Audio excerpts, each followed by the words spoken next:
আজকে কথা বলবো একটা বই নিয়ে, ফিল্ম মেকিং এর উপরই বইটার নাম হচ্ছে save the cat. Save the cat, বিড়ালকে বাঁচাও। অদ্ভুত একটা নাম না? কেন ব্ল্যাক স্নাইডার এমন একটা নাম দিল কেন? অ্যাকচুয়ালি ব্ল্যাক স্নাইডার এই নামের মাধ্যমে একটা মেসেজ দিতে চাইছেন। মেসেজটা হলো, তোমার সিনেমায় তোমার যে মুখ্য চরিত্র, নায়ক বা হিরো আমরা যাই বলি না কেন, ওকে এমন কিছু কাজ করতে দাও যা দর্শককে আকৃষ্ট করতে বাধ্য করে। ইটস লাইক একটা পজিটিভ এনার্জির ভান্ডার তৈরি করো। সে যত বাজে একটা মুহূর্তে থাকুক না কেন, যত বিক্ষুব্ধ পরিবেশে সে থাকুক না কেন, তার মধ্যে একটা পজিটিভ এনার্জি থাকবে।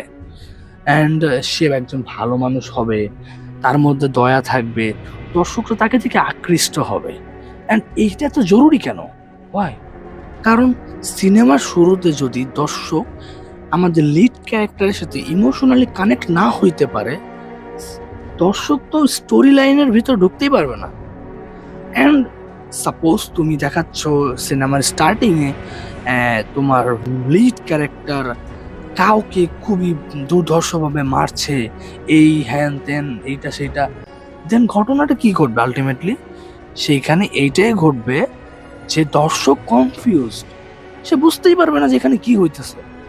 হ্যাঁ, এটাও ঠিক আছে যে এই রুলসের অল্টারনেটিভও হয়, আমি মানতেছি না যে হয় না, but most of the time এটা তো ঘটবে যে তুমি কনফিউজ হয়ে যাবো যে এখানে ঘটতেছে কি। সর্বশেষ কথা হচ্ছে, সেভ দ্য ক্যাট আসলে একটা চিহ্ন। হ্যাঁ, ইটস দ্য সিম্বল যেটা আসলে প্রতিটা ফিল্ম মেকারের ধারণ করা উচিত। সো এমন না যে এই রুলসে আমাদের চলতে হবে। সেটা যাই হোক, বইটা কিন্তু অসাম, আপনি চাইলে পড়তে পারেন।